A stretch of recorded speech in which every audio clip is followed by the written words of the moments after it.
but we also have to face reality. Accepted the 2012 verdict because Sanusi was crying. Was it Okonjo Iweala? They were all crying. They gave us the figures, but this same APC government and many other people were against them. Today now, some people are fighting. This subsidy is a fraud. We all know it has to go. So anyone that is saying they should not remove subsidy, you are not being realistic, because we are at the bottom of the bottom of the bottom. So subsidy must go. The challenge is always, should it go now? What do we need to put in place before it go? All those are stuff we'll discuss with time, but that it must go. It has gone. Number two, the floating of the dollar. It's a good decision. But one thing we need to understand is that there's what we call the gestation period for every policy. When a policy is made, it takes between 6 months to 2 years, all other factors being considered, before the benefit of that policy begins to come. So all these ones we think things are tough. It's not tough. We have not started. So don't even disagree. We have not started, because we are just less than 2 months in the policy now. So it is when the policy goes through its gestation period. So for the fuel subsidy, for instance, it's going to go higher and higher. Then when all the fuel that people that have given licenses have come in, then it can begin to go down. But don't forget that we don't have any refinery. We have not been able to have one refinery in almost 40 years. Yet an individual did one in less than 4 years. And that one is doing one now. That will be ready in another 4 years. It shows that we are not ready. So for you to be expecting that government will do something for you, you are fooling yourself. The government is not there to help you. So you have to think about how to help yourself, which is where survival strategy now comes in.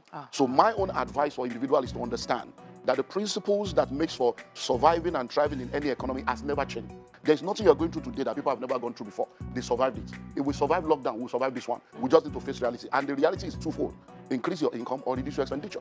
But many times people always think of increasing income alone.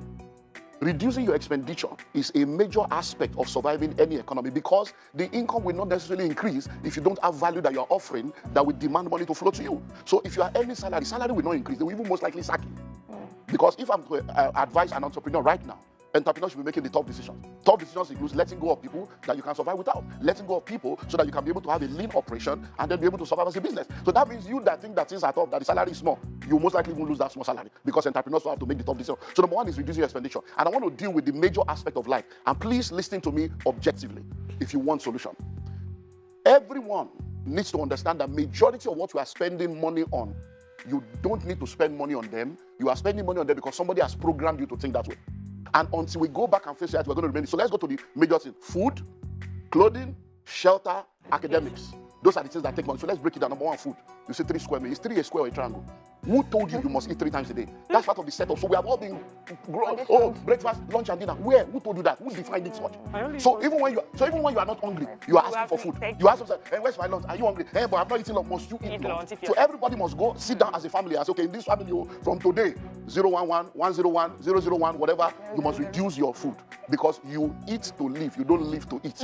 If you eat once a day, you will not die. You're going to go through a period within 2-3 weeks. You will adjust. You'll be shocked that once a day is okay and you'll be healthy. Once you eat well, that's on the food aspect. On the issue of clothing, we don't need to talk too much. Most of the time, it's self-esteem issue. People don't even know what you are wearing. There's what we call the 20-40-60 principle. When people are in their 20s and in their 30s, most of the decisions they make is based on what people will say, how people will feel. By the time you get to your 40s and 50s, you don't care what anybody's saying. By the time you become 60, you realize that nobody was even saying anything in the first place. You are the one setting yourself up. How many times have you done wore shoe and nobody saw? That you now told them, you didn't see myself, you do shoe. Your husband will give you money to go to salon, and you will return, and he will not even commend them because he has forgotten. There are many things the man is thinking of. It's not that you went to do hair. So most of the things we are spending money on. All the clothes you have in your wardrobe, your bungalow is in your wardrobe. All the clothes you have in your wardrobe, how many have you worn? All through lockdown, what did you do with those clothes? We are bag and shoe to match. Our destiny is not matching our bank account. We are wearing both straight. Our life is not straight. Amen. We are wearing 3-piece suit. We don't have three-story building. We need to cut down on all the waste and excesses. Then let's go to shelter. Now you have a wife. Many of us grew up in room and parlor. Want to stop it? Husband, wife, and 5 children. We grew up in one room. We grew up in room and parlor. We survived. Cutting was what our parents were using to survive. They didn't have car, they were happy. Now you have cars, you are sad. Now you are in duplex, you are frustrated. Why? Because we have built our appetites over the years based on materialism, what people will think, what people will feel, and we have set ourselves up. You'll be amazed that in Lagos today, the illiterates are the landlord, the educated ones are the tenants. All those people we call illiterate that we think they don't have brain, they are the one buying land, building houses. You now, you go and park a 14 million naira car in an 8 million naira rented apartment. You think you are a big boy, you lack understanding. And the tenant will be calling you a guy tenant, landlord will call you a guy tenants. So we need to cut down on houses. Any room you don't need is not your own. Abroad, they do fostering, they rent out room. It's time for us to begin to think, okay, this one, do I need to move to Ibadan? Do I need to move to Ogun State? Do I need to move to a cheaper place to save my destiny and save my family? Because it's not going to get better. Do I need to move from 3-bedroom to 2 or from a duplex to a flat? Do we need to cut? That is what needs to happen. Then let's go to education. Education. Number one, who told you that you must go to school? Where did you get the idea from? Who ingrained that thinking into you? A child is not supposed to go to school until the child is 4 years old. Because we destroyed the public education, a generation of private school owners came and started coming up with products to take money from our pocket and program us into the bondage of education. So they start talking of preschool, kindergarten, all kinds of names for the first 4 years where nothing. And many people now, that's what you are spending money on. So your husband is earning 250. You are earning 80,000 or 100,000. So the total money coming to your family is 350. The school fees you are paying is 200. Where's the wisdom?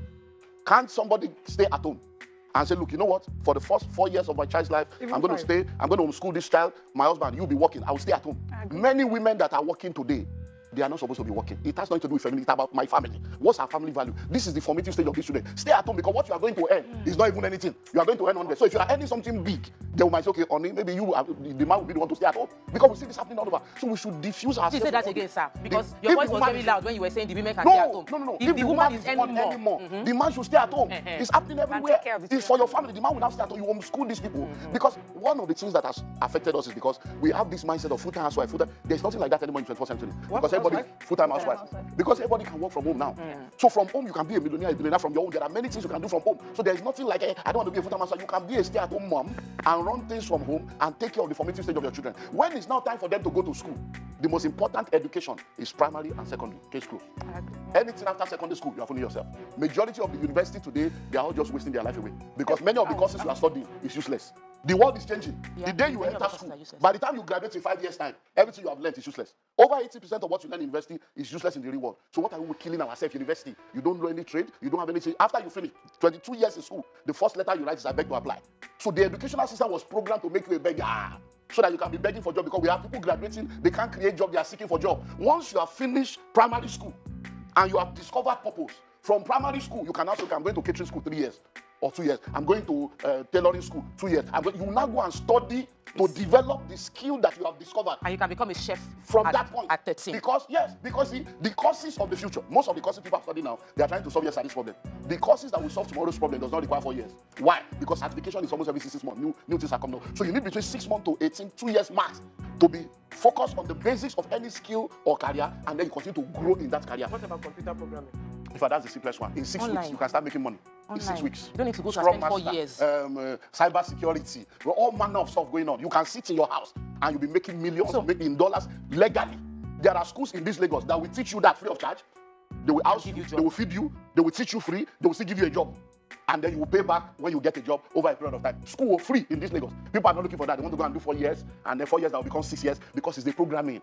Because when we're growing up, our parents want you to be a doctor, lawyer, engineer. All those courses are useless now. AI is taking over. What I'm hearing you is we should. There is nothing called law. They are all expired courses. Law, medicine. It's about AI is doing it now. Watson will take over. The law you are studying law in Nigeria. When you get to England, you can't practice. You have to acclimatize to their own. You do their bar. You get to America, but the software now, AI, will be a global lawyer that has every law of every nation and understands every language. So which law are you reading? We are just wasting time. It's a programming that we have not yet understood, and we are still following that assembly line. So I'll argue on this medicine. I won't leave law, medicine. You actually need to go and study medicine. Antieni, there are AI now, there are robots now. We're in the fourth, in fact, we're in the 15th of which Antieni, that I will put the machine on your body now. It will tell me everything about you from A to Z, from head to toe, the state of your kidney, your liver, your lung, and the treatment you need to have. Do you know there are tablets you can take now, just one vitamin? Everything you need for your whole day is inside. You don't need to eat. Sir, I agree with most of the and things. you'll be okay. So I'm not saying that those things will not be needed, but the number of people that are going in there will be left stranded. Because by the time you come out, we need 50. There are 5 million of you. You will not be stranded. So we need to begin to think differently. Yeah, that's it. I get Because that. the way forward is you must be a value creator. Many people are in the marketplace, they are not offering value. They are just going to collect. And what does it mean? Money flows in exchange for value. What is value? Meeting needs, solving problems, and answering questions. So you must have something you are offering your generation that they are paying you for. People don't employ for activity anymore. They employ for productivity. You know, you are an entrepreneur. Do you know how many unemployable graduates we have in Nigeria? They can't speak good English. They can't write letter without correction. They didn't go to school. And these are the people, and you are talking to them. They went to school, but school didn't go through them because most of these schools, they are not teaching them anything. They are just buying hand down. I agree with you. You have an idea of the Nigerian university, 300 people in the class, 120 people in the class, 80 people in the class. Lecturers don't You come. don't even come. These are the realities. Why are we deceiving ourselves? You now say my child is in this, is in that, then we now say it's a And you are borrowing private, money this to one pay is a for private university, this one is a private this one is a Christian, there's no Christian school, there's no Muslim school. Mariam wants to just jump in a bit. Okay. So, you know, I think you're my favorite guest. Every time you come, I learn a lot. I just want to, maybe let's just clarify this education thing. I know the message you're trying to put across, but I feel that there's such a generalization. Some people will be confused and think that university education is a no-no. I'm trying to understand that you mean the state of our tertiary education right now, because of the way it is. we need to look for other alternatives to educate ourselves. That's what you're saying. Now, what I'm saying is this. Because, let me just add this, Yeah. because this AI you're talking about, those people that have created this, they went to university. Now, so listen. Please listen. I have 2 master's degrees, I have 2 PhD. Not all. I went to school, so I have 2 PhD. So I'm not saying that you should not go to school. I'm not saying that you don't need education. But when you are going to school, be going to school because you really need it. Be going to school because it is important to help you to become who you are supposed to be. Many people already discover what they are supposed to do. I'm supposed to be a fashion designer, but because of this programming, you want to first go and do medicine. Yes, sir. Then you now come back to that. You want to first do architecture first. That is the deception I'm talking about. And then when you are going to school, don't go to school based on the programming of the courses you think will help you to be marketable. Go to school to study the courses that will help you to solve the problem of the world you are living in. Many of us are mirroring our parents' dreams and desires. That's why the popular courses are now. Do you know that in our own days, if you have told your mom you want to be an actor, an actress, they will have said you are a prostitute. They will have said you are doing this. You want to be a footballer. They will say, hey, God, who did this to me? But now we are in the same case now. If a child comes to you now and say, Mommy, I want to be a drone pilot, will you agree? If your child comes to you today now and say, I want to go into robotics, will you agree? I want to be a graphic artist, will you agree? Because in your consciousness, being a graphic artist is not a career. Graphic artist, they draw picture. That is the program that we have all been programmed in. The colonial masters messed us up, and we are messing up the next generation. Because think of it. Every time you ask a child, what do you want to become? Majority of them tell you they want to become something that requires them to go and get a job from somebody to get a salary. That's the programming I'm talking about. We have been programmed to go to school. The education sector, as it is today, was not set up to help you. It was set up to create workers for the marketplace for capitalists. So it's for us to now know that, look, I'm not going to be a pawn in that. I'm going to go to school to learn to earn, to develop my skill so that I can be skillful, to be able to offer value so that money will flow. Okay. Toby wanted to throw in something. Yes. Are you going to education or you're doing? He has hinged on it because, sometimes I feel like this programming that you speak about has been so in-depth in our hearts and it's difficult to step away from. So for our viewers today, step by step, how do you advise that we can move away from this programming that generations have passed down to us, understanding that it's important to go to school? It takes a lot. So I'm not going to tell you it's easy. I'm still going through it in different areas of my life. I still have to sit down with my wife and children. Yeah, I still have to sit down with my family. I still have to sit down with my family and say, look, this is not going to work. We're not going to do this. Why are we doing this? I still do that till date. And it's just the reality. So number one, if things are ideal, and we don't live in an ideal world, if things are ideal, when children are born into a family, they are supposed to be born into a functional family where the parents themselves have understood themselves and they understand parenting. Unfortunately, children are giving birth to children. Yes. So dysfunctional people are marrying each other, raising children in dysfunctional environments where it's a generation of dysfunctional people. The parents themselves don't even know better. They are confused. They don't understand. So if it was an ideal situation, you would have known that this child that is being given to me, I have been given the custody. It's not my child. I've been given the custody of this child for 18 years. And the person that gave me this child has a template for this child before the child was sent to me. So I'm supposed to go back to the creator, say, this child you gave to me, what is the template? What's the purpose for this child? And then I'm supposed to be sensitive and observant to identify the traits in this child, because you can't raise every child the same way. So that I can now channel that child in that direction and help that child to discover himself or herself. So that by the time the child is 18, the person is a full-blown adult that can move on his or her own. But because we don't have that system, and many families are dysfunctional, we are still raising people at 25, at 30, 28. People are still in their parents' house, asking for breakfast, lunch, and dinner. Stay in one room without paying, and they say it's my parents. And we don't know that.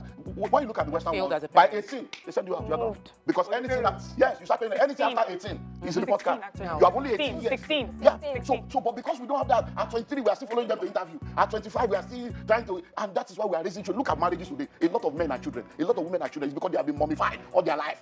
They have not been allowed to face the reality of life. So it's a continuous cycle. So how do we step away from that? So it's for all of us that are listening to me right now to begin to realize that number one, we can do things differently.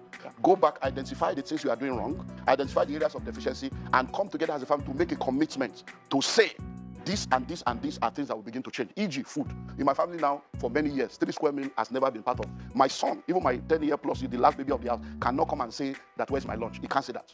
From 6 years old, he can't say that. He only comes, I'm hungry. When you are hungry, you come for food. We give you food. If you are not hungry, no food. Sometimes he will not eat till 2. You will say, I breakfast. I say, no, I'm okay. I'm not hungry. I'm like, wow. It works. So it's a process. You have to go on little by little. I should have hungry 5 times a day. No, if they are hungry 5 times a day, you give them food 5 times a day. Because you don't raise them with poverty mentality. But let them understand that food is when I'm hungry. Not that I must eat because there's a timetable that somebody has set for me. Is that so? We are not talking of poverty mentality here. Do you understand? We are talking of helping them to understand that when it's time for them to be able, because there are businesses you will do where you'll be on your feet for 10 hours. It's not food you are thinking of. If you don't raise them like that, they won't be able to survive in that atmosphere. Yeah. You need to now be disciplined. I have someone that you say, somebody can now use food to discipline them. Somebody can use food to do all kinds of things to them because they are now hungry. So those are the things that, so we need to learn what are the things we have done wrong. And then number 2, we need to begin to make changes where necessary. And I say marriage is one of the most blessed experience and one of the most cost experience of life. If you marry the wrong person, it can be all this we're saying now. If your partner does not support, it can be trouble. I've just dealt with a case this week of a man crying, saying, what do I do? These children are still children. I'm telling them that by 9 they should be at home. They are telling me that what do you mean by 9? That's where the party will start. And that they'll be back by 11, 12. And my wife said, leave them alone. So that's why the problem. I said, my brother, I can't help you. As long as your wife and you are not on the same page, it's not children issue we should be talking. We should be discussing value system between two of you. It's marriage that you need to fix. And they are girls. So girls plus girl, 3 against 1. You are going to lose the battle. So just receive grace. So those are the things you need to begin to do. Identify the problems, identify the gaps, and then make a commitment to begin to do it. And when you fail, don't be discouraged. Put a support system around you to help you to say, okay, we said we are going to do, why are we not doing this? It's the same thing with savings. It's the same thing with a lot of other aspects of our life. So what I will say to people is reduce expenditure. That's what I've dealt with now, which is, let's look at the hard facts. Housing, education, there are many things to reduce there too. Then the next thing to do is now to increase your income. So you now sit down. That one is not easy to do if you don't have value, if you don't have skill, if you don't have knowledge. So sometimes you might first have to find the gap. Yes. As I'm sitting here right now, as far back as 2001, I already had a folder, and I renewed that folder maybe every 2 years as I was growing up on things to reduce. So if for any reason I have need to reduce anything now, I'll just go, yeah, this one goes. Because I know every money I spend every month in the family, I know that, okay, what am I doing with cable? Well, cable gone. You don't need to be paying any money for any cable station or subscription every month when I can use the internet to still do the same thing. Do you understand? Because you are paying for my internet data, you are paying for cable. The things you are watching on cable, you can now watch. So all those things you notice, okay, we put on diesel generator from this one, okay, no more 8 hours, now 6 hours. You will have those. There was a point in my life, in our family, we buy bottled water. For 2 years, we didn't do that. At a point, years ago. Why? Because I said, yeah, no more. But because we knew how much was coming to the So everybody should sit down and face reality. Now, think about it. If all of you came here now with low cut and party, will it kill you? It will still look beautiful. Then, no, don't manage them, not me. Yeah, no, I of course. But all these air you are buying, now you are telling me you will still going to buy shoes. If you, I love shoes. It's what's putting people in trouble. You have 2 legs. You want to buy shoes. This week is like 500,000. does not spend on hair. She spends on shoe. She spends on shoes So and travel. if you love shoe, design shoe, manufacture shoe, I sell like shoe. that, yeah. Then begin to make money for so that the shoe you are wearing is from the profit of the profit, the grandchild of the money. You can now wear any shoe you want to wear. Not that they add in money. You go and use to wear shoe, buy shoe that all of you sitting right now. Nobody has ever seen Sir, this shoe. we have Since you have been on this board. Nobody. They can see Except why the day that the people mention where they will now show it. So you are just fooling yourself. We have just Because about the shoe 3 is more stupid minutes, than the shoe. and we need to make money. People sir. are busy So with how their do life. we They are make talking money? shit. Yes, yes, we need to make money because some people, no, there's no reduction. They have reduced everything that can be reduced. So the only goal is I need more. So how can they make more money in this economy? money only flows in exchange for value. So number one, whatever you are doing right now, begin to think of how you can make more money from what you are already doing. You see, in business, we have what we call forward integration and backward integration. There are many things that you are doing right now that there are still many more money making inside it. So you sit down and observe your product and your service. So, okay, this product, is there another way to make money? So, e.g., you have a product, the customer comes and buys the product once. The customer will not need to come again. So, for instance, if you are selling food now, they can come every day. They can come twice a day. But if you are selling a shoe, if the customer has bought shoe once, they will most likely not come back again. It's another brand. So that means that that's one customer. What do I need to do to get more money from that customer? So I have to now think of something else to do. Because the 2 ways to grow on that side is number one, begin to come up with new products for your existing customers. So the customers already have one now. Okay, they have what else can I give to them? Because they're already your customer. So what else? So the person bought a car from you. Can you say, okay, we now do car wash, we now do service, we now sell tires. So you come up with other products that you can give to the existing customer. Then the products you already have now, you now need to take existing product to new customers that don't know you at all. So, and social media will help you do that a lot. So, instead of going online just to be able to be looking at who is breaking which person's heart, who dumped who, you go online to begin to look at the portals of people that desire what you have and begin to trade and say, I have this, I'm doing sales, I'm doing discount, I'm doing this, I'm doing that. There's referral. If you bring this person, you will get this. So, those are the things you need to begin to do. And once you begin to explore these two, you'll be amazed. Those 2 things I've said to you has helped people to be billionaires over and over again. Existing products to new customers and new product to existing customers. Those are 2 master keys for making unending wealth anywhere in the world. Wow. Wow. As usual. Wow. Please help me like, subscribe, and share. I love you.